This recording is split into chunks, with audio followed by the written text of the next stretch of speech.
Bonjour, cet après-midi nous sommes ravis d'accueillir Elsa Clé. Alors Elsa Clé, tu es diplômée des Arts Déco de Strasbourg, section illustration. Suite à tes études, tu t'installes à Berlin où paraît ton premier livre chez Colorama, Bibi and Peggy. Tu travailles un temps comme libraire spécialisé en bande dessinée toujours à Berlin. Ensuite, tu vas faire 2 résidences à la Maison des Auteurs à Angoulême où tu développes un projet de BD en épisodes dont l'intégrale va paraître prochainement chez Fantagraphics Underground, une maison d'édition underground qui est basée à Seattle. Et la BD s'appelle Elsa and the Haters. Et tu participes régulièrement à de nombreux projets de revues collectives. Et aujourd'hui, tu es installé à Marseille, où tu as coédité l'anthologie Fanatic Female Frustration, qui est un hommage à Aline Kominsky-Crump. Eh ben, Elsa, bienvenue.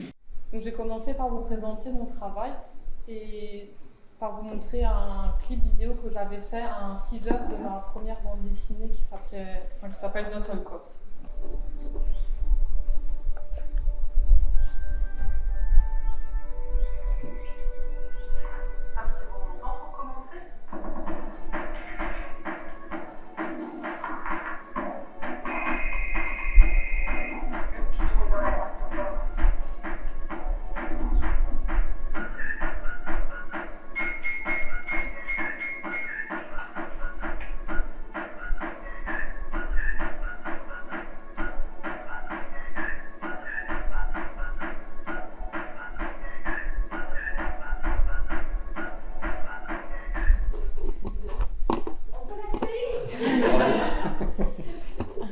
Donc c'est un projet que j'ai sorti en 2020.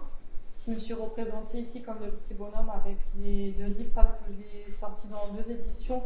Le premier c'est à gauche et ensuite je l'ai ressorti en réédition en 2023 et à cette occasion j'ai changé la couverture. C'est ça, c'est la nouvelle édition. Et c'est l'histoire d'un groupe de copines qui vivent dans un planning familial abandonné. Et c'est une histoire en épisode et dans chaque épisode, elles vont rechercher un homme et l'amener chez elles pour essayer de l'étudier en gros. Donc voilà, c'était mon premier fanzine que j'ai fait toute seule et que j'ai ressorti à l'occasion du festival d'Angoulême en 2020 où j'avais un stand sur le off. Donc là j'ai mis 2 planches de BD du début quand le groupe se rend à une manif du 8 mars qui tourne mal. Et là, on voit pas très bien, mais du coup, à la manif, elle chope un policier et elle le ramène chez elle. On est filles. Voilà. Ça fait pas très bien. Je ne spoil pas.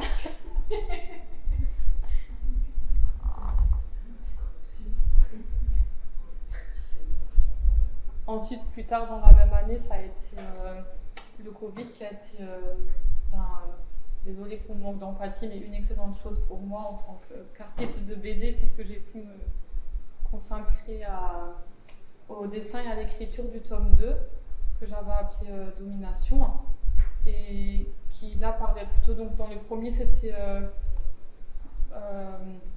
une référence aux violences policières vécues par les femmes.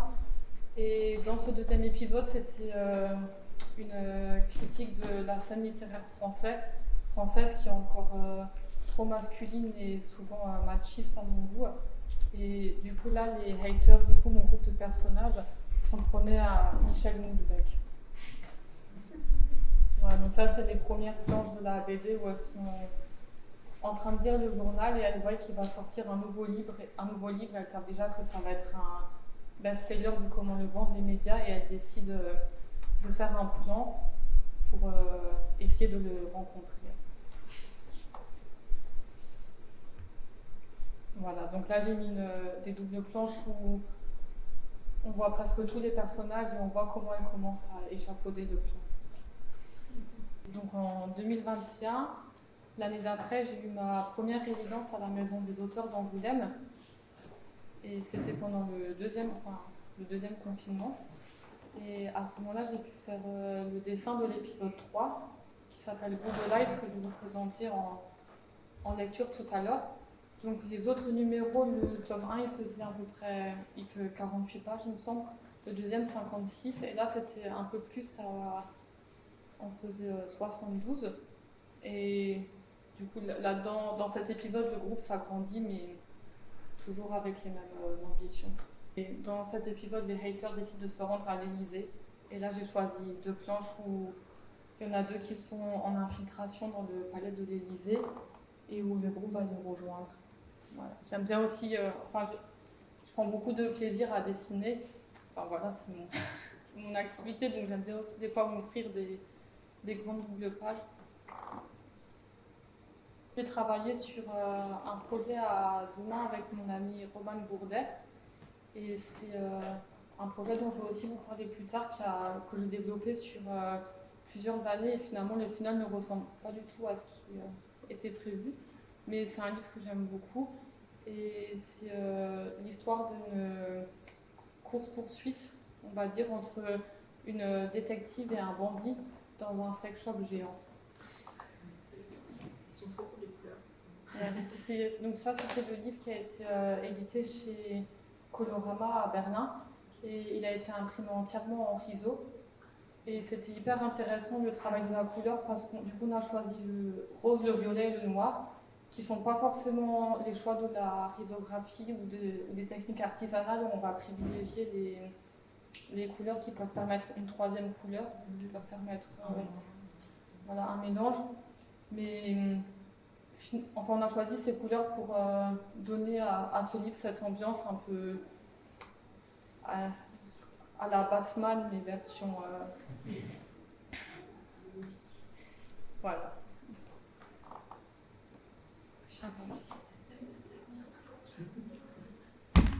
Voilà, et donc le livre a été... On l'a écrit à 2 et on l'a aussi dessiné à 2. Donc tout le dessin est vraiment entremêlé. Donc, par exemple, sur cette planche, mon ami avait dessiné l'architecture, mais après j'ai repassé dessus en faisant le titre Orgasmix, qui est le nom du lieu, ou en faisant les vitrines Marquise & Co, où elle a fait les objets dans les vitrines, mais j'ai fait le son, enfin tout est vraiment intermêlé. Et après ça s'est un peu lissé parce qu'on utilisait le même outil. J'étais un peu tyrannique, j'ai imposé l'usage du rotring, qui est mon outil de prédilection. Et donc voilà, donc finalement ça s'est bien lissé au point qu'on n'arrive plus trop même à savoir qui a fait quoi. Et ça a été pareil pour le scénario et même pour le storyboard, on travaillait côte à côte et on se donnait les pages en fait. C'était pour cette case, je ne sais pas trop comment le représenter, est-ce que tu as envie de la faire? Oui, vas-y, donne-moi la page et je vais m'en occuper. Et juste pour la couleur, là on s'est vraiment donné des pages à faire. C'était trop compliqué à l'ordinateur de travailler. Enfin, on ne pouvait pas être derrière un écran, ça aurait été trop fastidieux.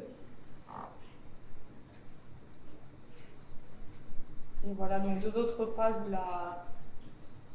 la bandit qui a les cheveux en l'air a pris le contrôle du grand sex shop. Et la détective, du coup, Peggy, qui se retrouve toute nue, a été commanditée par la gérante du sex shop. Ça passe un peu dans une oligarchie, du coup, qui gère la ville, pour la retrouver.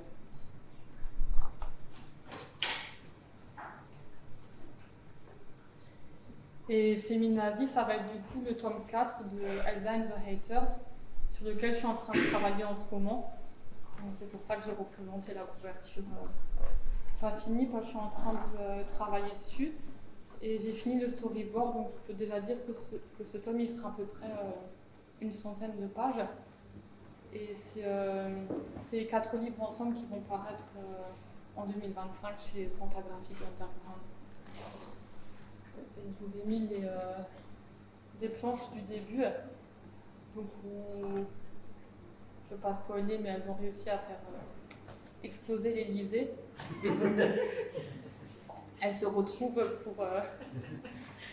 pour fêter ça comme il se doit.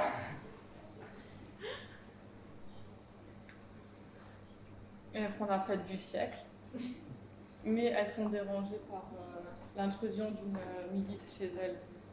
Et ce tome, c'est le dernier, donc ça m'a pris beaucoup de temps pour l'écrire. Ça fait plus de 2 ans. Enfin, après, j'ai fait aussi le livre Bibi et Peggy entre-temps, donc c'était un peu coupé. Mais parce que après 3, à faire... elle choisit une cible, elle la capture, elle la ramène. Je voulais un peu sortir... Enfin, j'avais peur de devenir une caricature. Et j'avais autre chose à dire que ma misandrie. Je voulais aller dire d'autres choses. Et donc là, ça parle plus des énergies de groupe, des relations amicales et des questions qu'on peut avoir sur des combats militants sur le long terme. Et voilà, c'est un peu plus peut-être sentimental. Voilà, donc ça, c'est les 4 qui paraîtront en 2025. Donc les personnages, je vais vous faire bientôt une lecture, donc je voulais quand même vous introduire un peu plus l'histoire. Donc le livre, c'est moi et mes amis. On a eu l'idée comme ça parce que j'avais une copine on était tellement énervés face à des problèmes qu'on avait eu avec les hommes, qu'on avait dit mais viens, une fois on s'organise vraiment et on est tard, pourquoi? Moi j'étais dans l'idée, oui, mais en fait je suis peu heureuse. Je me suis dit bon, je vais représenter mes amis et on va faire quelque chose ensemble. Et du coup c'est comme ça qu'un peu est née la BD face à ma lâcheté. Donc ça c'est les personnages initiaux de la BD. Dans le tome 3, il y a 2 autres personnages qui se rajoutent. Voilà. Et ça se passe donc, comme je vous l'ai dit, dans un planning familial abandonné en Provence. Et à côté, il y a un bar qui appartient à l'une des copines où elles vont souvent pour faire la fête. Et là, j'ai mis les 3 premiers invités, on va dire. C'était un policier militaire, Michel Moulbeck, et l'un des hipsters qui s'installe à côté de chez elle et va racheter le café. Et je peux passer à la lecture. Je peux poser déjà quelques questions. Ah oui, bien sûr. Est-ce que du coup c'est dans un futur un peu dystopique ou Oui, alors quand j'ai commencé le projet, j'avais placé l'histoire en 2023, ça me paraissait très loin. À l'époque, c'était en 2019. Et en fait, j'ai l'impression que la réalité nous rattrape toujours. Parce que là, du coup, j'ai commencé l'écriture de Féminazie il y a 2 ans.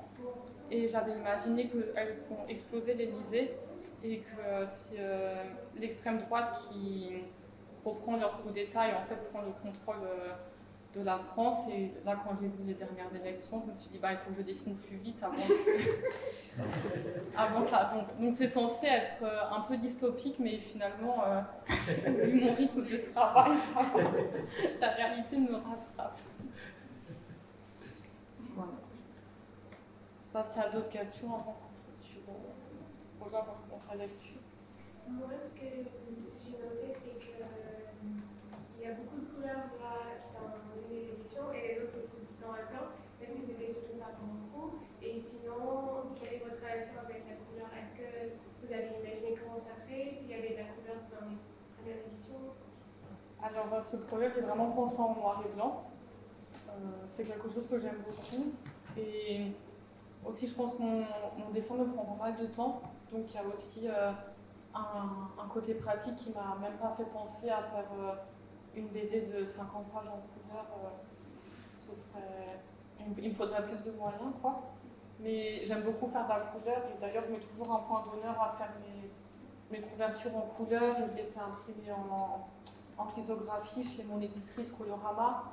Bon, ça, c'est pas moi qui ai fait le dessin, c'est ma collègue Lucille. Pour l'autre, on a aussi fait de la couverture en couleur. Enfin, j'aime beaucoup travailler la couleur, mais et le noir et blanc aussi. Et la couleur, je le vois plus des fois comme un luxe. Et là, pour ce projet de Bibi et Peggy, c'était parce que l'éditrice imprime tous ses livres en lithographie. Donc on le savait aussi que ça allait être... Et au début, j'avais hésité à le faire en noir et blanc.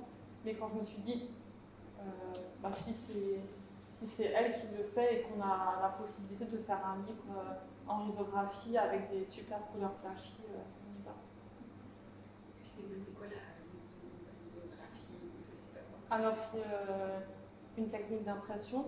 Et techniquement, c'est une machine qui ressemble à une photocopieuse. Et en fait, on va mettre. Comment dire, ça fonctionne avec des tonnerres. Ça veut dire qu'il n'y a pas de mélange de couleurs. C'est pour ça qu'on a ce genre de couleurs très flash. Avec ce que vous disiez, vous avez choisi le rose et le violet. C'est ça. En fait, dans la machine, on va mettre une cartouche de. Ok. Ça ressemble à des grands cylindres. Et on met une cartouche de rose fluo. Et ça imprime toutes les pages en rose fluo. Donc, par exemple, pour ce livre, elle a d'abord tout imprimé en rose. Après, la couche de violet par-dessus. Et ensuite, la couche de noir. Et c'est une technique qui permet beaucoup d'impression. Il y en a eu 500, mais pas non plus de trop. Parce qu'il faut être à côté, comme c'est une technique, il me semble qu'il n'y a pas je sais pas de bêtises, mais qui est utilisée surtout à la fin du siècle dernier. Il peut y avoir il y a toujours des décalages, donc il faut rester à côté. Et voilà. Je ne suis pas imprimeuse moi-même. Ouais, mais comme ça, je vois un peu. Voilà. Parce que la maison d'édition Colorama à Berlin, elle ne publie que en risographie. C'est ça, en fait, elle est prestataire aussi en imprimeuse risographe. Ça va être la lecture du début de l'épisode 3, Good Allies. Elsa and the Haters, épisode 3, Good Allies. Mai 2023, sur un plateau provençal perdu.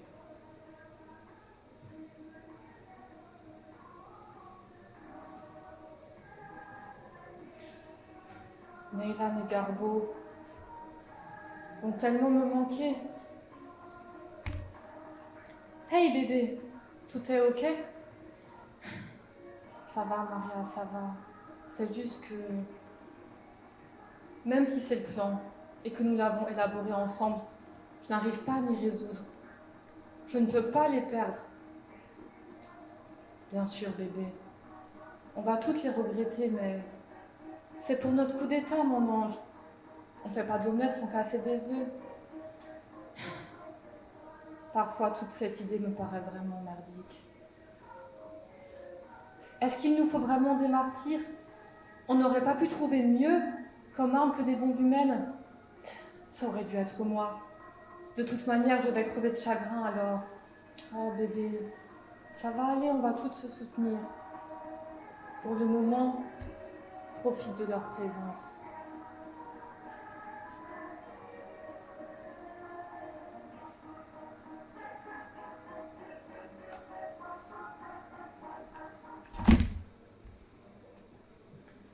Bon, il fait jour, il ne nous reste plus que cette vodka dégueu à boire. On bouge pour l'after au café de Liberty? Elle doit avoir ouvert là. Oui. C'est parti. Aujourd'hui, c'est moi qui roule. Priorité aux martyrs, lol.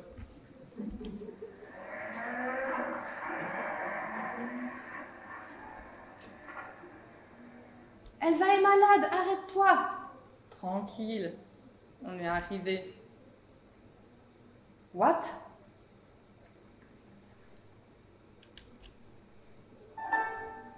C'est fermé? Vendu. Le service des huissiers de la région PACA atteste par la présence de la saisie du bien dit chez Liberty au profit de l'agence de bailleurs privée Smart City.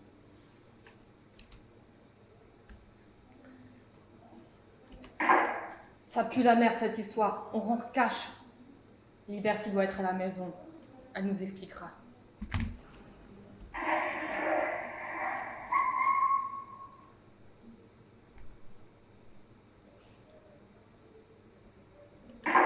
Liberty! Qu'est-ce qui se passe? Vous avez vu ce qu'ils ont fait à notre café? Chérie de merde. J'ai été naïve et pourtant c'est pas mon style. Smart City avait déjà racheté tout le centre-ville de Marseille l'an passé. J'aurais dû prévoir qu'ils s'attaqueraient ensuite au village. Asseyez-vous. C'est pas parce que je me suis fait gentrifier que j'ai perdu mon sens de l'hospitalité. Je paye ma dernière tournée. Je vais à la COP. Je t'accompagne. Ah, je vous ai pas présenté, mais vous connaissez, non?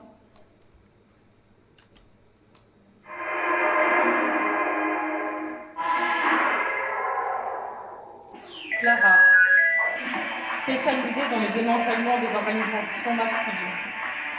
Préférence marquée pour les groupes artistiques et militants de gauche blanc. Résistance à la fatigue, polyglottisme, sang-froid. Mélie, stratégie, camouflage, force physique.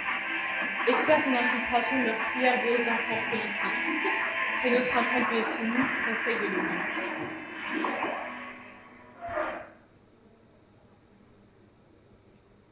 Eh, Liberty, c'est elle tes copines qui ont eu les 3 flics et Moulbec? Oui. Je les imaginais plus marrantes. C'est qu'on traverse une sale période en ce moment. Hein, comment ça? On va frapper plus fort. Garbo et Naylan vont bientôt se faire sauter à l'Élysée. C'était leur fête d'adieu cette nuit. Hein? Oui, c'est un gros sacrifice. J'espère que ça en vaudra la peine. Mais ça va pas! Il est pas ok votre plan.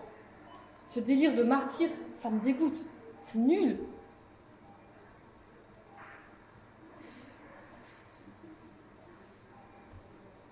Bah, dis donc les filles, ça va être une sacrée fiesta que vous préparez là. Il y a moyen de choper l'adresse?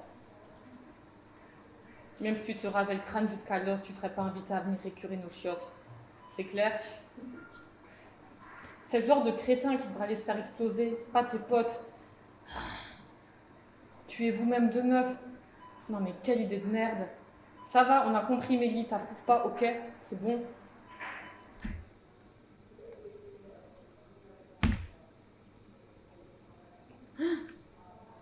C'est quoi ce camion? Cache-toi!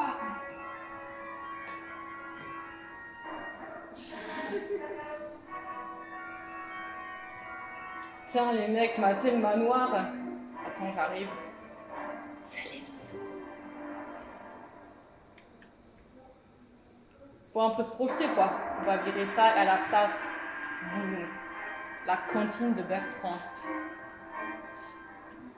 Ce nom fout les bonnes franquettes. On va exploser le PIB du patelin avec ce bise. Carrément. Tu fais quoi? Je mets mes lentilles. Je vais les scanner. Fabien Dupère, Maxence Desvalais, Corentin Sturz. Classe moyenne sup. Déteste sa mère. S'est essayé aux arts, sculpture, cinéma, danse contemporaine, avant de se consacrer à l'écriture. S'imagine cuisinier à la cantine de Bertrand. Tente de se rapprocher des milieux étudiants, gauchistes, voire féministes pour pécho. Violeur, prédateur sexuel. Maxence Desvalais. De droite, mais assume pas trop. Oasis collectionneur de bière IPA, passeport, disque vinyle. Souhaite ouvrir une épicerie d'un port bio dans la cantine de Bertrand. Harcèle ses ex, comportement incestueux avec ses neveux et nièces. Corentin Sturz. Son père a racheté le café à Smart City pour l'occuper. Se croit féministe parce que son ex l'était. Obsédé par les cultures dites du monde arabe. Commence la guitare folk. Transcrit un studio d'enregistrement dans l'arrière-salle de la cantine de Bertrand. Fantasme raciste, colère violente. C'est grave, c'est très très grave. C'est un cauchemar. Écoute Liberty, tu vas pas te laisser faire. Vous êtes les meufs qui ont enterré la bite de Moulbec. Vous êtes fortes. Et Clara et moi, on va vous aider. J'ai un plan. J'adore! C'est génial, les filles vont aimer, je le sens. Ouais, je pense aussi. Changement de plan! On fait des shots. Bravo.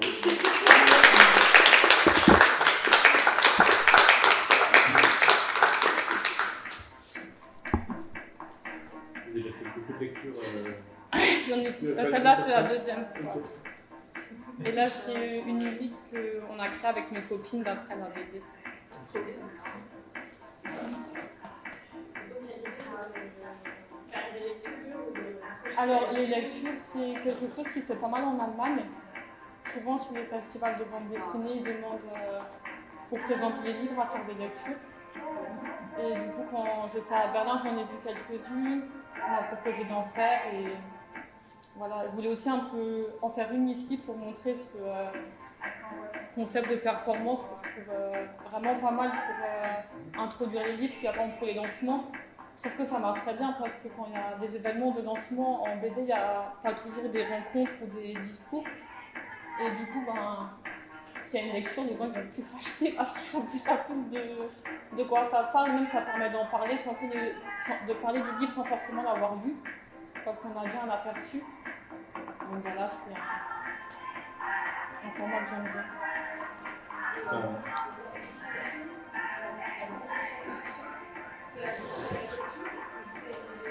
Non, c'était juste avec mes copines, on a fait ça. On n'a pas fait exprès pour la lecture, on l'a fait pour nous. You want to make an omelet, you got to Du coup, là, c'est la BD qui est en cours de fabrication. Celle-ci est déjà sortie. Ça, c'est le. Allez, je peux vous la faire tourner. D'accord, ok, pardon. C'est le tome 3. Et là, je suis en train de travailler sur le tome 4 et c'est l'intégrale qui sortira. Et dans l'intégrale, est-ce que tu vas mettre genre un lien qui va renvoyer la musique que vous avez créée? Ou là c'est Ah ouais, juste ça pour, pourrait être une idée, ouais. Ouais. J'y avais pas pensé, mais.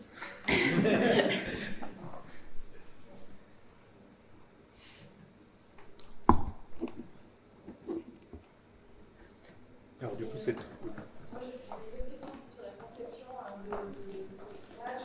Le fait qu'au départ, ça fait un projet à plusieurs.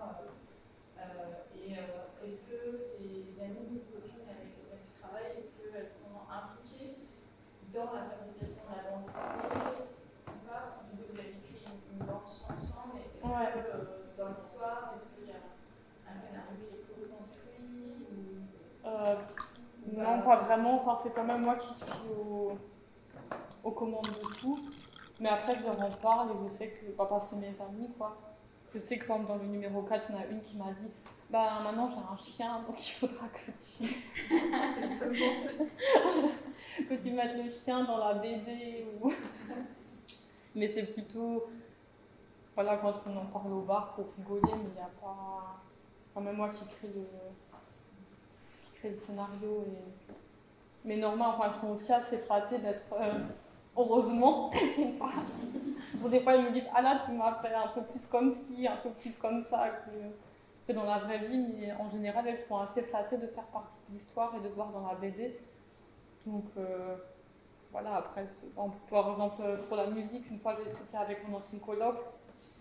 Et j'étais dans la cuisine, j'ai écrit les paroles. Elle a dit mais c'est trop bien, il faut qu'on en fasse une musique, et comme on fait quelque chose ensemble, on pourra dire que c'est des personnages qui ont créé la musique, si tu veux. Enfin, on part un peu dans des délires, quoi. Du coup la musique c'est toi qui la compose, enfin c'est toi qui Non, moi qui j'ai l'as écrit des faite. paroles et c'est mon ami qui a Ok. fait la production. Ok. Vous utilisez des samples aussi, non, un peu dans. À toute fin, il n'y a pas d'omelette sans casser les œufs. Ah oui, ouais. Ok. C'est un sample de Fight Club. Ouais, ok. Et pareil, toute la typo, c'est toi aussi qui l'a créé. Ouais. Alors là, surtout pour cette couverture, je me suis beaucoup inspirée des typos de Nicole Clavou, Ok. qui est quand même où Julie Doucet, Nicole Clavou, c'est pour moi des grandes références. Et j'avais regardé beaucoup de typos de Nicole Clavou avant de faire cette couverture. S'il vous plaît, elle est écrite en anglais.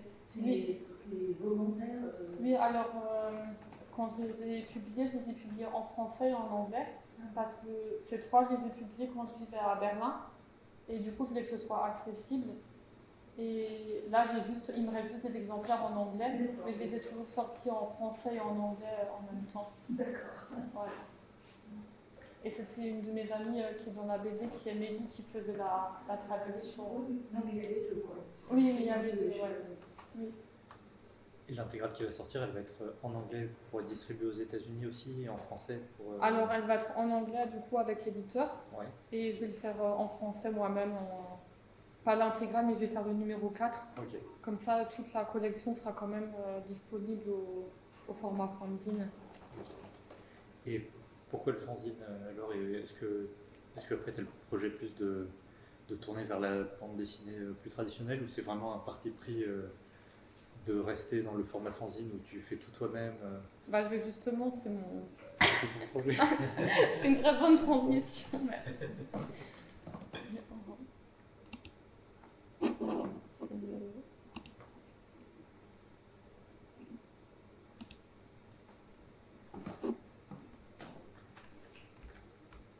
Donc voilà, c'était exactement Donc pour répondre sur cette question, je vais revenir sur mon parcours. Donc j'ai été diplômée en 2018 des Arts Déco de Strasbourg, où j'ai été pendant 2 ans dans la section illustration. Et avec ma promo, notamment avec Lucille, avec qui je travaille beaucoup, mais aussi avec Pierre-Xavier qu'on voit sur la photo en haut. Donc c'est Pierre-Xavier, moi, Mireille et Lucille, et une autre comparse, Marthe. On s'est mis en collectif, on a créé le collectif de l'ennui, qui était un fanzine de classe. Donc en fait, pour vous expliquer, aux Arts Déco de Strasbourg, qui est maintenant la IR, il y a une grande tradition des fanzines de classe, où il y avait notamment Nick Talop, Psoriasis aussi, qui voulait un peu que, mais c'était un peu une tradition officieuse, qui voulait un peu que chaque promo fasse une publication ensemble et qui s'occupe ensemble, sans vraiment qu'il y ait un chef ou quoi de la partie éditoriale, donc de trouver quelque chose qui rassemble tous les étudiants, et de la partie impression. Et comme à Strasbourg, on pouvait bénéficier aussi de très bons ateliers de sérigraphie, qui est une autre technique d'impression artisanale. Aussi, la couverture se faisait souvent en sérigraphie, pareil comme je vous l'expliquais avant, avec la risographie pour profiter de tous les dégradés, de toutes les couleurs qui sont possibles, et aussi pour, comme on était étudiant, pour s'entraîner et pour utiliser ce médium. Et donc dans cette tradition de fanzine de classe, avec les amis que je vous ai cités, qui étaient un peu le noyau dur, on s'est lancé dans l'aventure de notre fanzine qui s'appelait du coup l'ennui. Donc ça c'est le numéro 1, où ça c'était avant que je rejoigne l'équipe éditoriale, où c'était la secte, le thème. Et ensuite pour le 2, on a commencé à avoir des ateliers d'écriture aux Arts Déco, et on était très contents parce qu'avant ça manquait un peu, donc on avait décidé de mettre ça un peu à l'honneur, et on a écrit des textes et on se les a échangés. Et ensuite pour le 3, il y avait des mots qui ont été tirés au hasard et chacun devait faire une BD, mais vous l'aurez compris, souvent les thèmes en fait c'était des prétextes pour faire une BD. Et donc c'est avec ce projet de l'ennui que j'ai commencé à mettre les mains un peu dans le conduit de l'auto-édition, ce qui veut aussi dire faire des livres avec des gens, qui est une expérience géniale, mais aussi les diffuser, donc aller sur des festivals. Donc le premier festival c'était le Off, c'était avant le spin-off de Angoulême, et ensuite il y a eu le spin-off à Angoulême.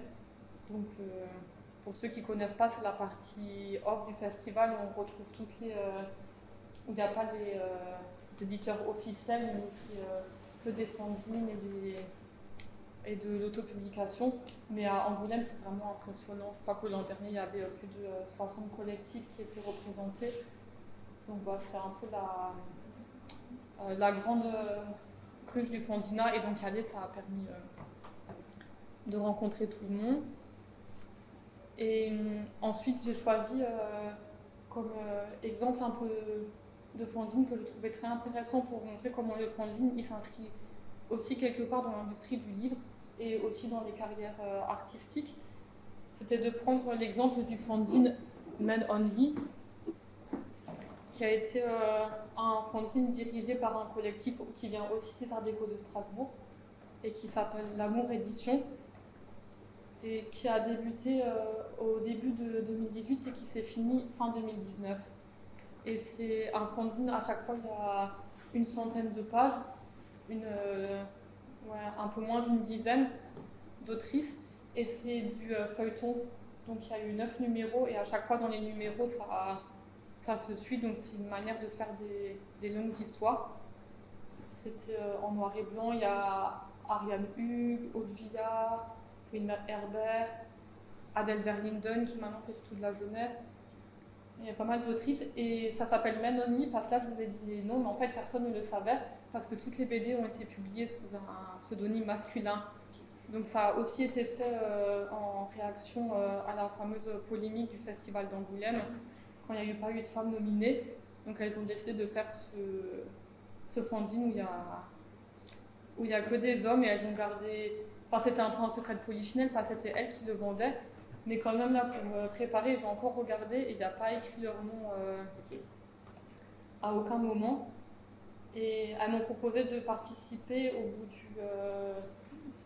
c'était le 4e numéro, j'ai fait 6 épisodes.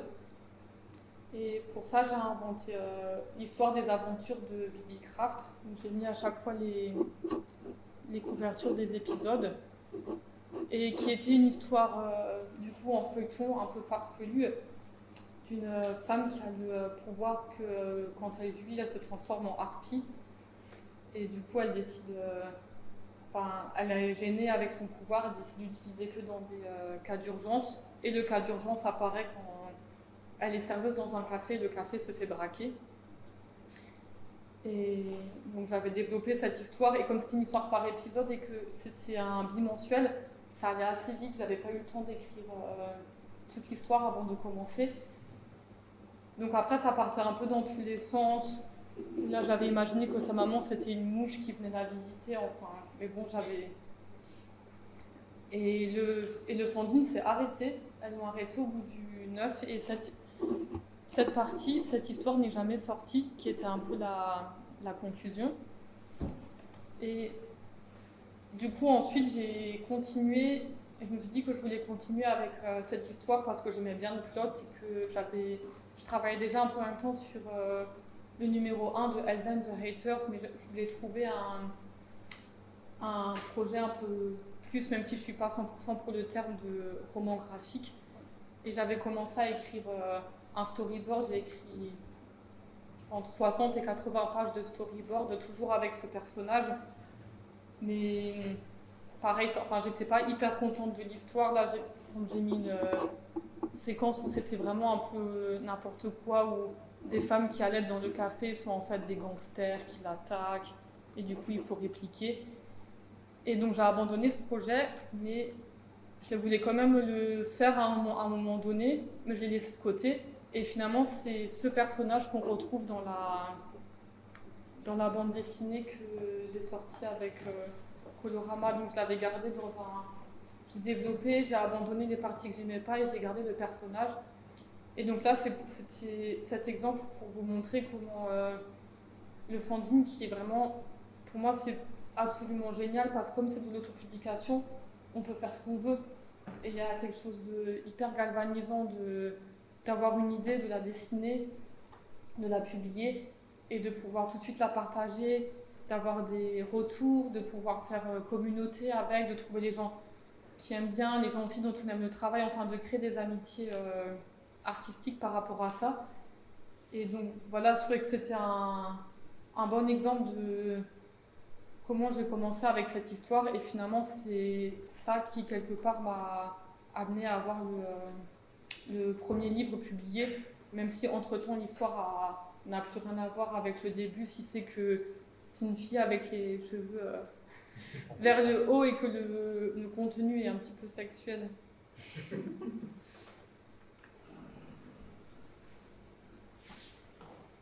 Et donc je voulais aussi vous parler que l'influence donc c'est pas des fanzines mais des petites, si il y en a c'est des fanzines, mais que les fanzines et l'autopublication US a eu sur mon travail.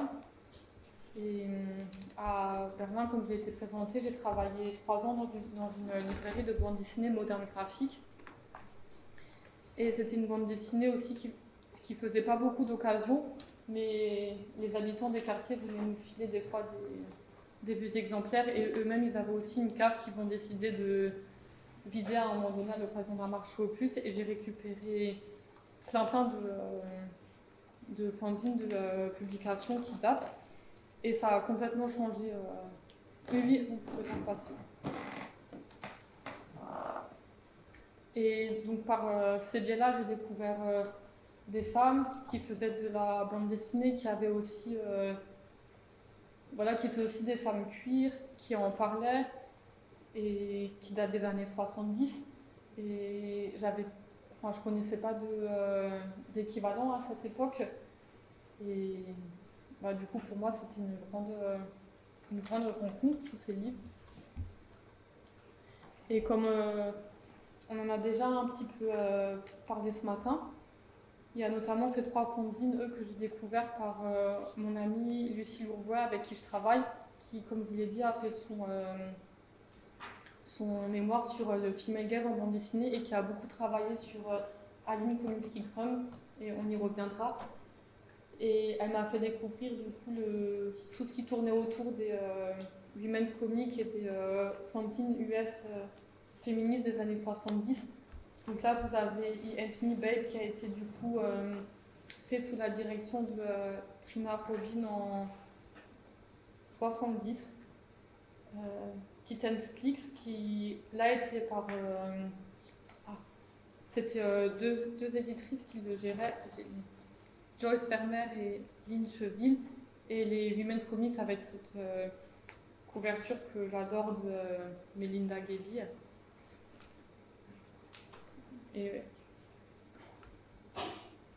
Et comme on a déjà parlé un peu ce matin des Women's Comics, je voulais aussi vous partager des autrices qui sont un peu moins connues que Trina Robbins, Aline Kominsky, Diane Loomis, etc. Et c'est notamment Mary Wings, qui est une autrice états-unienne qui nous a aussi quittés cet été. C'est un peu la période où les grandes de la BD s'en vont. Et en 70, elle a publié Come Out Comics. Donc on lui attribue le premier fanzine lesbien de l'histoire. Et elle l'a fait elle-même, donc ça c'est une autopublication, un fanzine. Et l'anecdote que j'ai beaucoup aimée, c'est qu'elle a réalisé en 73, c'est ça, après avoir lu la participation de Trina Robbins au Women Comics 1, qui s'appelait Sandy's Coming Out. Et elle n'était pas d'accord avec sa représentation du coming out. Et du coup, elle a fait son propre fanzine. Et c'est aussi l'une des premières fois dans la bande dessinée où les lesbiennes sont représentées d'un point de vue non sexuel, où on va expliquer leur histoire de identité. Par exemple, là, c'est l'histoire de Maggie, le personnage principal, qui fait la réalisation de son orientation sexuelle et qui, du coup, se cherche une petite copine. Donc, c'est pas... Voilà, ça sort du male gaze. Et un autre fanzine qui est en train de... Alors, je vais mes notes, pardon, pour ne pas vous dire des bêtises. Un autre fanzine qui est en train de circuler de Mary Wings, Are You Right Getting You Down? Il est sorti en 1979 et elle a aussi fait elle-même, elle a eu une bourse de l'Art Council de San Francisco pour le réaliser. Et c'est des récits de sobriété. Donc il y a 3 histoires aussi de femmes lesbiennes qui ont des problèmes d'addiction avec l'alcool, la marijuana, et qui du coup arrêtent, ou essayent d'arrêter. Et quand je l'ai lu, au début j'ai pensé que c'était un fascicule étrange de santé publique, mais en fait non. Et voilà, donc j'ai aussi beaucoup aimé parce que il y a quelque chose de très politique dans ces histoires, de faire aussi une sorte de autofiction, aussi parce que c'est un genre que j'apprécie beaucoup, mais quand même à des fins, là par exemple pour parler du problème des addictions dans la communauté queer, mais ça va pas être dit de manière didactique ou pédagogue, elle va juste faire les témoignages, et j'aime aussi beaucoup son dessin. Et ensuite, elle a arrêté la bande dessinée pour se consacrer à une carrière de romancière du genre policier. Elle a écrit la série des She Came, donc il y a She Came Too Late, She Came by the Book, She Came in a Flash, Enrique by Castro. Et c'est des histoires de détectives où Emma Victor, la détective, va résoudre des meurtres dans chaque épisode.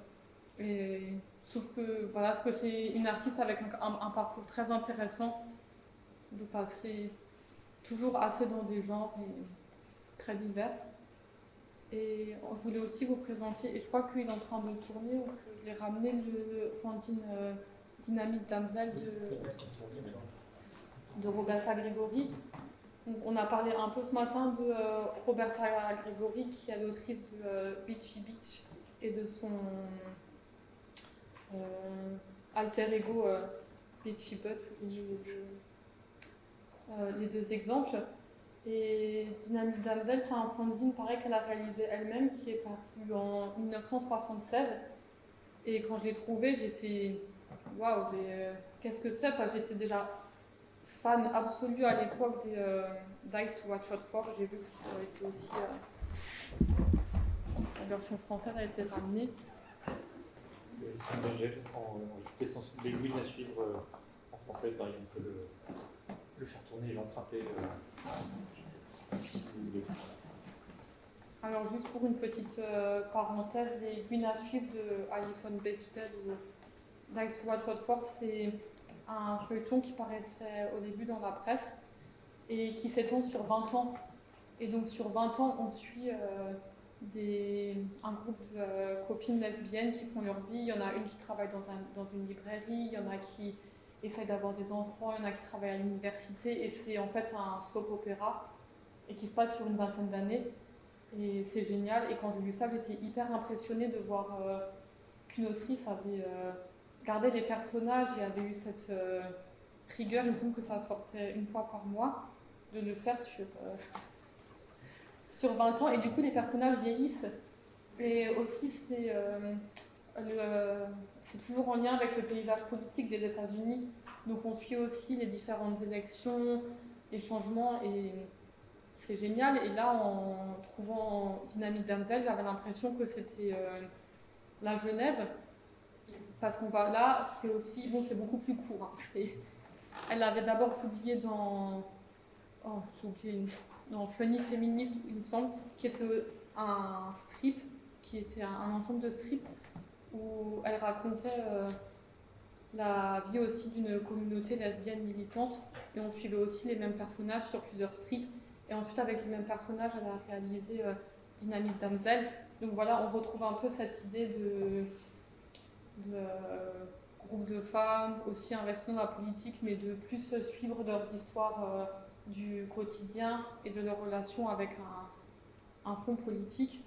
Et ce que j'aime aussi beaucoup dans tous les fanzines de Roberta Grigori, c'est qu'elle écrit toujours, bon pas dans celui-ci, elle a juste une page de recommandation, mais dans les autres, des fois, il y a 3, 4, 5 pages de courrier des lecteurs ou de petits strips où elle se dessine elle-même en train de auto-juger ses BD et de dire « Ah, dans la BD d'avant, j'ai dit ça, mais c'est vrai que je vais revenir dessus » ou de rentrer en débat avec le courrier des lecteurs. Et ça rejoint un peu ce qui a été dit ce matin sur les collectifs. C'est qu'on voit que c'était une époque où il n'y avait pas de réseaux sociaux et où les femmes pouvaient être dispatchées sur tout le pays des États-Unis. Et on sent, avec ces pages de recommandation, ce courrier des lecteurs, vraiment le besoin des femmes de faire communauté et de créer ce réseau, en fait, où elles disent vraiment, si vous aimez ça, écrivez-moi. Écrivez-moi. Et voilà, ça m'a beaucoup plu. Et donc là, on fait un peu un saut dans le temps et on passe aux années 90-2000. Je voulais vous parler de Jennifer Kemper, qui est une autrice de bande dessinée qui vient aussi de tout cet héritage de bande dessinée en strip. Et là, c'est pas de l'autofiction, c'est de la pure fiction, mais c'est aussi cette idée de groupe de femmes prises dans des aventures. Et j'ai aussi l'impression qu'elle s'inscrit complètement dans cet héritage. Donc c'est une autrice libanaise américaine qui vit aux USA et qui a aussi été l'éditrice des 2 anthologies Juicy Mother 1 et 2. Donc dans le 1, ça réunit 24 autrices, et dans le 2, 15. Et auteurs et autrices, c'est des personnes queer. Et donc là aussi, on voit qu'elle a renouvelé cette idée de l'anthologie, mais du coup ici avec des personnes issues de la communauté LGBT. Et Rude Girl and Dangerous Women qui est en train de tourner, c'est des strips. C'est très drôle, enfin, je vous invite à le feuilleter. Et Subgirl, c'est génial, c'est l'histoire de 4 femmes qui vivent dans un tunnel de métro et qui essayent de combattre la mère de la ville qui est véreuse. Donc il y a l'un des personnages qui est obligé de s'intoxiquer tout le temps avec de l'alcool, des produits ménagers, enfin il faut quand même mettre du toxique dans son corps, sinon ça va pas. Une autre qui est trop forte et qui casse tout et qui culpabilise ensuite. Et une autre qui est tellement intelligente qu'elle n'a plus aucun cheveu qui pousse sur son crâne. Et donc toutes les deux, elles sont un trouble dans les tunnels du métro. Enfin, j'ai trouvé cette histoire délirante, et c'est aussi des thèmes que j'aime bien de transposer dans la fiction, des problèmes ici liés aux politiques de la ville, même si c'est complètement fictionnel et assez délirant, mais voilà, toujours cette idée de critique politique derrière. Et pour en venir ensuite à Aline Kominsky-Crumb, donc j'ai fait un peu une parenthèse avec Jennifer Camber, mais Aline Kominsky-Crumb, donc pardon, j'ai perdu le nom, qui a décédé il y a 2 ans et qui était une grande autrice indépendante états-unienne. Et c'est en fait la première femme à avoir fait de l'autobiographie en bande dessinée. Elle a aussi été éditrice, notamment éditrice des Twist Sisters, qu'elle a réalisé après un conflit qu'elle a eu avec Trina Robbins qui gérait les Women's Comics, qui apparemment reprochait à Aline Kominsky d'être pas assez féministe et jugeait sa relation avec Robert Crumb. Et du coup, elle a créé avec Diane Noomin les Twist Sisters, qui s'est étalé sur 4-5 ans. Il y a eu entre 5 et 6 numéros, si je ne dis pas de bêtises. Et donc ces BD c'est de la BD autobiographique. Ces BD sont parus dans les Women's Comics, Twist Sisters, Manhunt. Ça a aussi été l'éditrice de Weirdo, aussi le fanzine qu'ils avaient avec Robert Crumb. Et j'ai utilisé la même phrase que vous avez montrée ce matin, qui est super et qui est du coup la première bande dessinée qui a été publiée de Aline Kominsky en 1972, où on trouve pour la première fois le personnage de Goldie. Et cette planche, pour là on ne peut pas très bien lire, mais elle est assez représentative de l'humour de Aline Kominsky autour de la dépréciation de soi-même, et des sujets aussi qu'elle va engager comme le désir sexuel féminin, qu'elle en parle même si elle le tourne en dérision, et qu'elle va parler de pas mal de sujets assez tabous avec beaucoup de franchise. Et on parle souvent que Aline Kominsky, elle dit souvent qu'elle-même qu'elle ne sait pas dessiner. Elle a même écrit une bande dessinée qui s'appelle Aline Can't Draw. Mais bien sûr, je trouve que c'est pas vrai. Et j'ai aussi beaucoup d'inspiration de Aline Kominsky-Crumb. Je sais que quand j'ai lu Love That Bunch, qui est sorti chez Dwayne Catterley, qui est l'anthologie de presque tout n'est pas dedans, de tout son travail autobiographique, j'ai adoré, parce que je me suis dit, c'est possible de faire tellement de choses en noir et blanc. Et en plus, on dirait, ça je suis pas sûre, mais j'avais l'impression qu'elle a un choix d'outils assez réduit. Et ça m'a complètement permis de me lancer dans la bande dessinée, parce que je me suis dit, mais moi aussi, en fait, avec mon rotring et mon usage du noir et blanc, qui au début était juste de la ligne claire, comme vous le voyez dans celui-ci. Et voilà, et la lire, ça m'a fait un peu quitter la ligne claire pour aussi essayer de faire plus de trames manuelles, de jouer plus avec les aplats de noir. Et j'ai aussi choisi ces planches parce que elles sont assez représentatives des tabous que Aline Kominsky était en train de briser à l'époque, où elle raconte par exemple qu'elle a été enceinte et qu'ensuite elle a donné l'enfant à l'adoption, qu'elle ne l'a pas gardé, et elle parle très très souvent de sa vie sexuelle. Donc, mais elle va aussi parler de... Ce que je trouve intéressant, c'est que c'est pas seulement sa vie sexuelle, mais c'est aussi comment elle ne vit pas forcément très bien la maternité et le fait d'avoir des enfants. Enfin, elle se montre par exemple, à un moment elle est à quatre pattes avec sa fille sur le dos et elle est... Mais qu'est-ce que je suis en train de faire? De montrer toutes les... Voilà, sa vie de femme. Et donc, comme je l'ai dit, elle est décédée, c'était en novembre 2023, ou 22, pardon. Ouais. Elle est décédée en novembre 2022. Et bien sûr, j'ai été touchée, mon amie Lucille aussi. Et en plus, à son décès, on a lu la presse. Et on a vu dans la presse qu'elle était souvent décrite avant tout comme... pas avant tout, mais c'était souvent dans les premières lignes, comme la muse et épouse de Robert Crumb. Et j'ai trouvé que c'était pas lui rendre l'hommage qu'il méritait, de même que son travail va être, Love and Much, une anthologie, va être traduit en français là à Angoulême, donc en janvier 2025. Mais ça fait 34 ans qu'elle vit en France, et jusqu'ici, son travail, le seul qui a été traduit en français, c'est ses participations, le dessin qu'elle faisait avec Robert Crumb. Et en fait, tout son travail autobiographique qui constitue des centaines et des centaines de pages n'a jamais été traduit en français. Là, pour ce fanzine avec mon ami, on a fait des recherches. C'est difficile de tomber sur une bibliographie totale de ses travaux. Sur Wikipédia, il n'y a pas la totalité. On est obligé de chercher par fanzine et de vraiment faire un grand travail de recherche pour se rendre compte, elle a aussi publié 3 pages dans ce fanzine, elle a aussi été présente ici, et tout n'est pas dans Love That Bunch.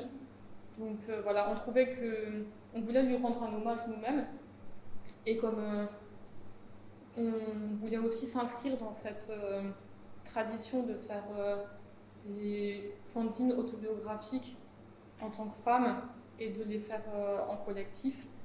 Et du coup, on a lancé le projet Fanatic Female Frustration. Le titre vient d'une BD de Aline Kominsky dont on a mis la planche ici. Il y avait l'association qui avait sorti. Ça sort en janvier 2025. 2025, C'est ça, okay. Ouais, c'est ça. Okay. Et c'est qui les deux? L'association. Et c'est Sophie Crumb qui fait le lettrage de la traduction. Leur fille. Ouais.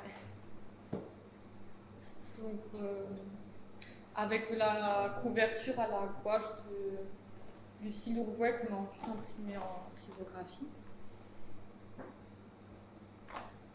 Et pour ce projet, quand on a appris le décès, on s'est dit, mais c'est pas possible qu'elle soit tellement méconnue. Donc on a un peu enquêté autour de nous, et on s'est dit, cette autrice dont on aime bien le travail, c'est sûr qu'elle a aussi lu Aline Kominsky, du moins on l'espère. Et du coup, on a un peu demandé autour de nous qui la connaissait, enfin pas personnellement, mais qui connaissait son travail, qui l'avait déjà lu. Et de cette manière, on a réussi à réunir un groupe de 12 autrices. Donc il y en a qui vivaient à Berlin, d'autres en Belgique, la plupart en France. Et il n'y avait pas vraiment de contraintes, si c'était que c'était pour faire une anthologie en hommage à Aline Kominsky Crumb. Et donc on a la contrainte, mais ce n'est pas vraiment une, c'était de créer un récit autobiographique avec une référence directe ou indirecte à son travail. Et je vais quand même vous présenter les différentes autrices.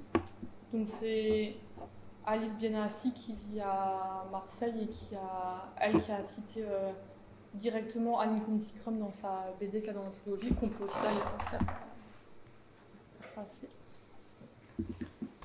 Mel Husmans-North qui vit en Belgique, à Bruxelles. Mireille Nyangono Ebene, avec qui, du coup, que vous avez vu sur la photo du début, avec qui faisait partie de l'ennui avec moi au début.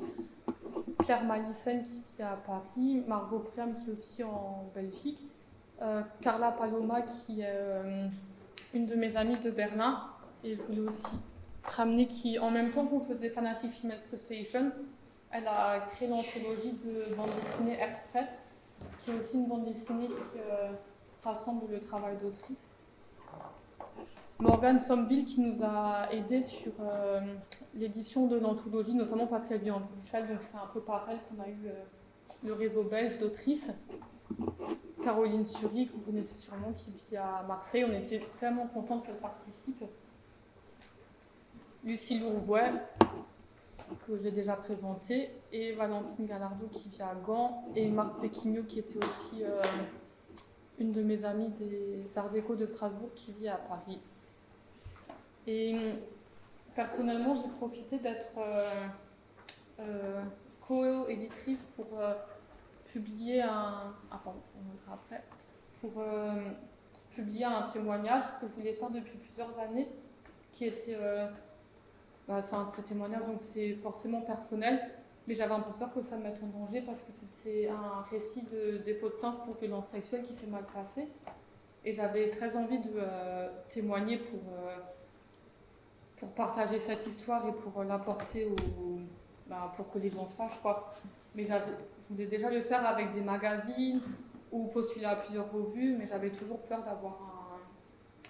qu'on me fasse des retours négatifs, et comme c'était quelque chose d'un peu émouvant, d'être mal à l'aise. Et j'ai profité d'avoir ce qu'on pourrait appeler cette safe place pour partager ce récit. Et ça aussi, je trouve que c'est super dans la pratique du fanzine et de l'auto-édition. C'est cette liberté d'expression qu'on peut avoir et qu'on ne pourrait pas avoir ailleurs. Et je vais revenir sur le travail des autres autrices. Donc, il y a les portraits de Aline Kominski, de Caroline Sury, il y en a 4 qui vont ponctuer l'anthologie, qui sont des portraits en papier découpé. Et en plus, elle nous a fait une BD à la fin du fanzine.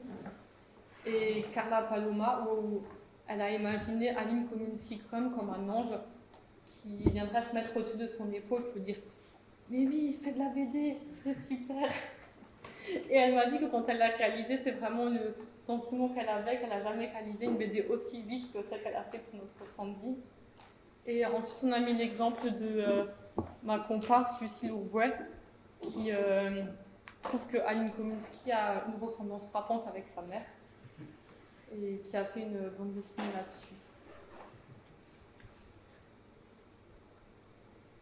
Et là, c'était du coup la page de recommandation dont je vous parlais avant de Roberta Gregori dans Dynamite Damsel, que j'ai mis à gauche, et pour vraiment s'inscrire dans cette tradition des fanzines faites par des femmes ou des personnes queer, et pour montrer la volonté de toujours continuer à faire communauté, même au-delà des réseaux sociaux, parce que ça aussi, parfois,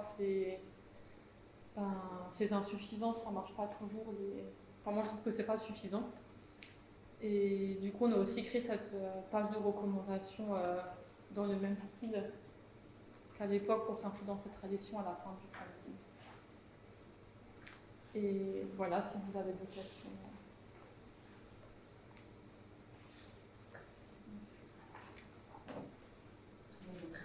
Est-ce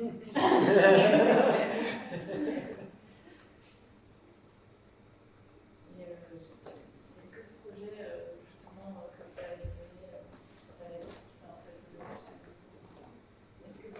avez envie de faire Non, mais on va faire une réédition parce qu'on continue à le montrer à des festivals, à le vendre, on a envie de plus le diffuser. Mais non, on va pas faire de suite parce qu'après il y a eu du coup le décès de Dianou Min, Trina Robbins, Marie Wing, et on nous a souvent demandé est-ce que vous allez faire un fanzine sur elle aussi sur elle. Donc, on n'a pas non plus envie de se spécialiser en les autrices mortes. Voilà, ce serait bien que quelqu'un d'autre s'en charge.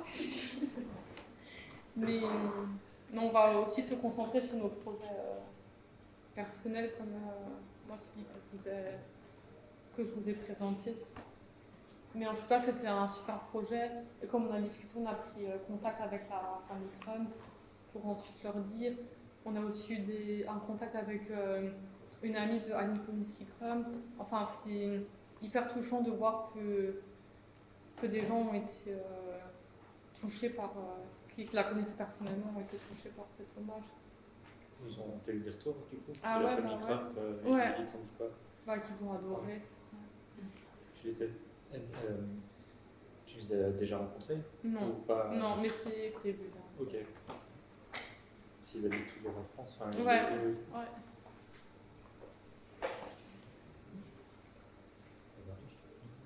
Sur les modalités de travail, tu parlais de la résidence que tu avais faite à Angoulême, Ouais. qui a des moments intéressants ou importants pour le développement de certains diplômes de la série au recours que tu as menée.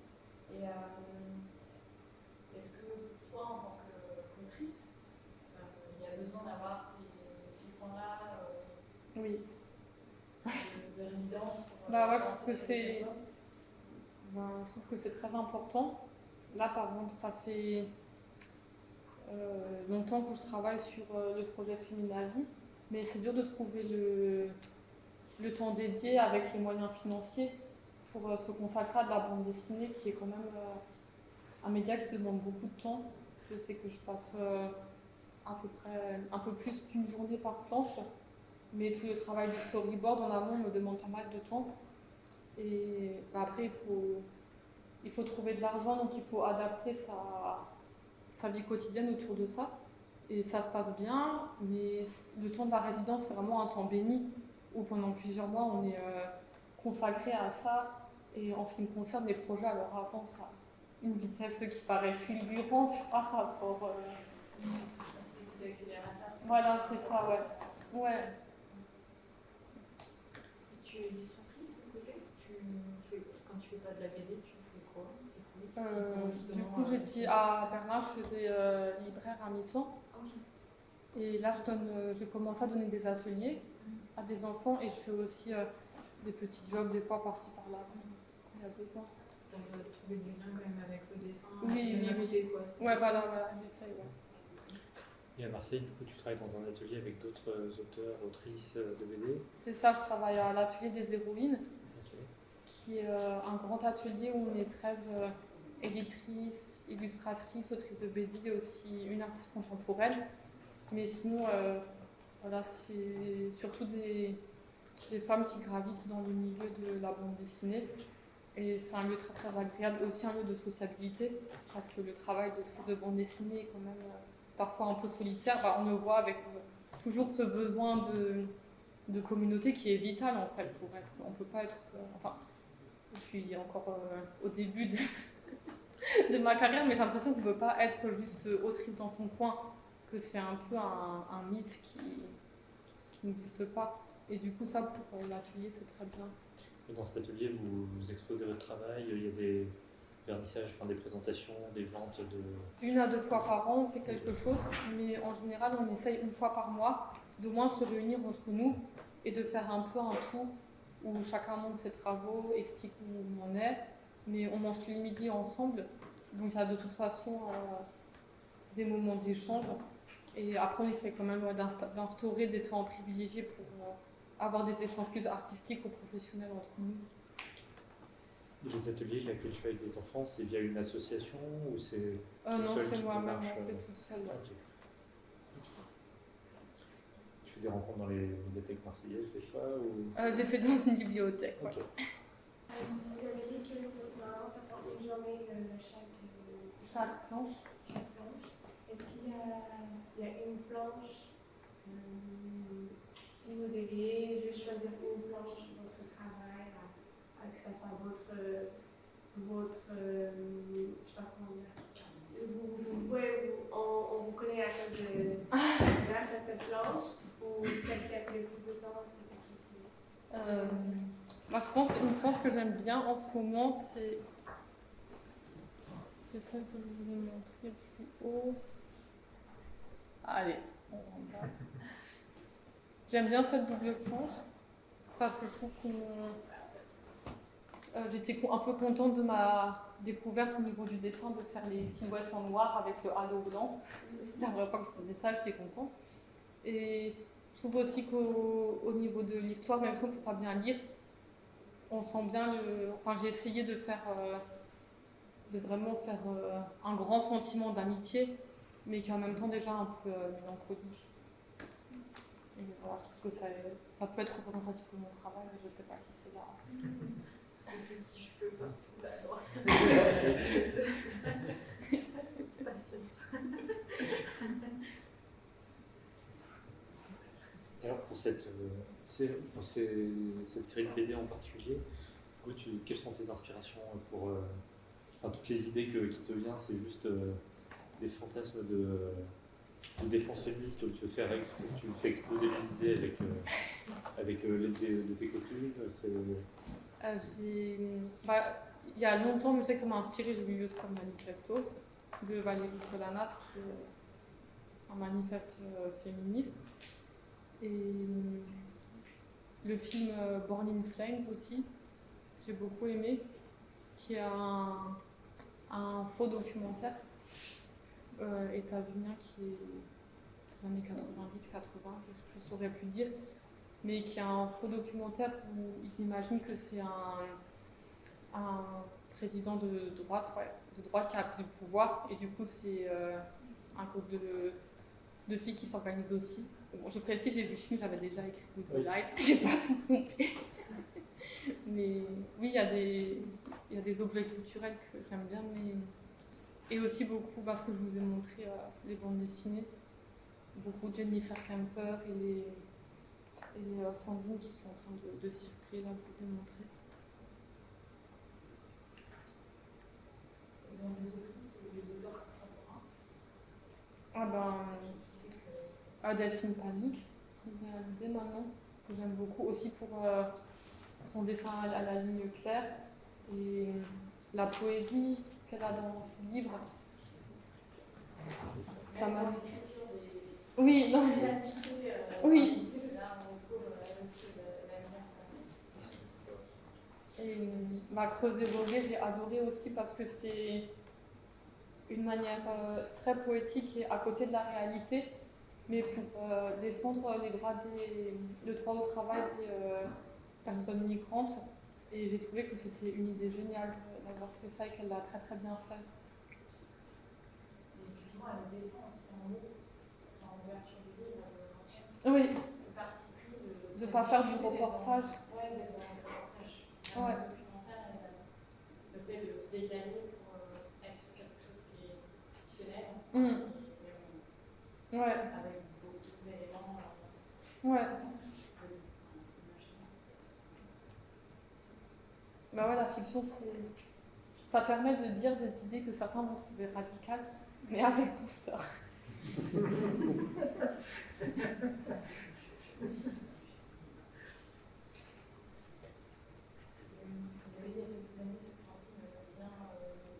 Ah oui, oui, de Juliette Francini. C'est quelque chose que j'ai découvert plus tard. Mais ouais, j'avais bien aimé. Là aussi, c'est d'attraper des sujets. Ouais.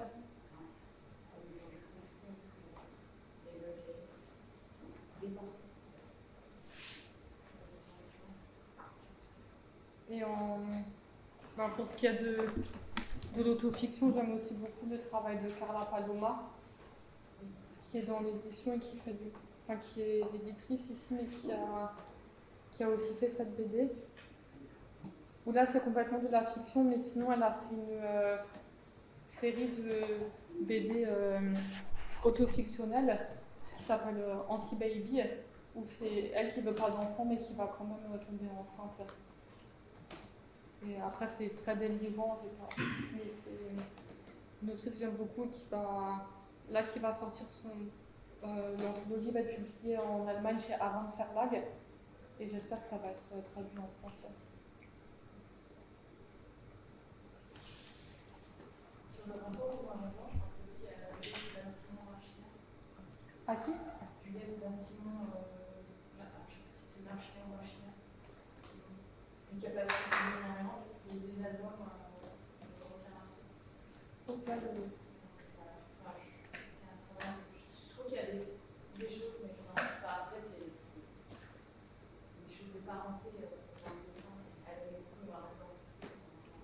Claire Bro aussi, j'aime beaucoup. Claire Bro. Et elle a un dessin très libre. Et je me souviens que quand j'ai lu ses BD, ça me donnait l'impression que c'était facile de faire la BD. Parce qu'elle n'utilise pas vraiment de cases. Mais après, son dessin est génial. Parce que bien sûr, c'est très libre, mais on sent il y a une justesse qui ne tombe pas du ciel. Et ça m'a vraiment donné envie de faire de la BD parce que ouais, ça paraissait facile. Comme c'est de la ligne claire, on a l'impression que c'est fait. Et j'étais, ah mais en fait j'ai tellement d'histoires à lire. Et ça a été elle a été présente à mon jury aux Arts Déco de Strasbourg, donc j'étais trop contente.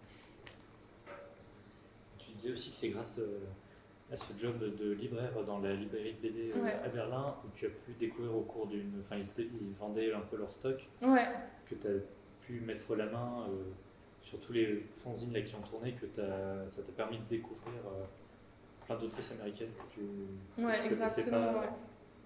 Bah, je pense avoir vécu à Berlin, pour moi c'était vraiment bien parce que l'Allemagne elle est plus.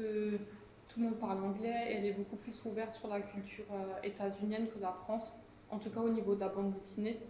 Par exemple, dans la bande dessinée où je travaillais, on avait de l'indépendant allemand et ensuite les comics américains de Marvel d'ici. Et j'avais l'impression qu'il y avait beaucoup plus de lecteurs de comics, mais du coup, on avait aussi toute une partie BD indépendante. Et qu'en général, là, dans la contre-culture, les Allemands sont plus. Peut-être moins patriotiques que les Français. Du coup, c'est énormément d'import. Enfin, ils recevaient énormément Voilà, des exactement, ouais. États-Unis. Il y avait beaucoup plus de politique d'import. Bah, par exemple, je sais qu'à Marseille, je ne trouve pas de bande dessinée en anglais, alors que c'est la deuxième ville de France, quoi, mais il n'y a pas beaucoup. Non, c'est peut-être simplement parce que l'Allemagne a eu une grosse représentée de GIs pendant 7 ans. Quoi. Bah oui, C'est-à-dire que la culture allemande était un peu exempte en 1945.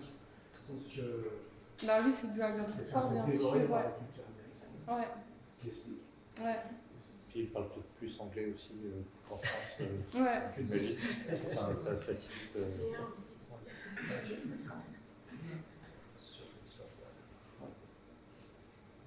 En tout cas, merci. Hein, c'était passionnant. Ouais. Ah bah. Et encore bravo pour ta lecture. Ta lecture performance. Et tu disais, ouais, en Allemagne, quand il y a des salons du livre ou de la BD, c'est un truc qui se fait Oui, ouais. très. Plus, ouais. Ok. Oui, là, j'ai l'impression que c'était bien parce qu'une des premières, mais en Allemagne, j'ai vraiment vu des pros qui font leur propre son, leur propre bruitage. Qui font une eux-mêmes. bande-annonce, enfin une bande-son à chaque fois Ouais. pour leur lecture. Ouais. Ok. Bon, il faut importer ça. C'est le 10e art.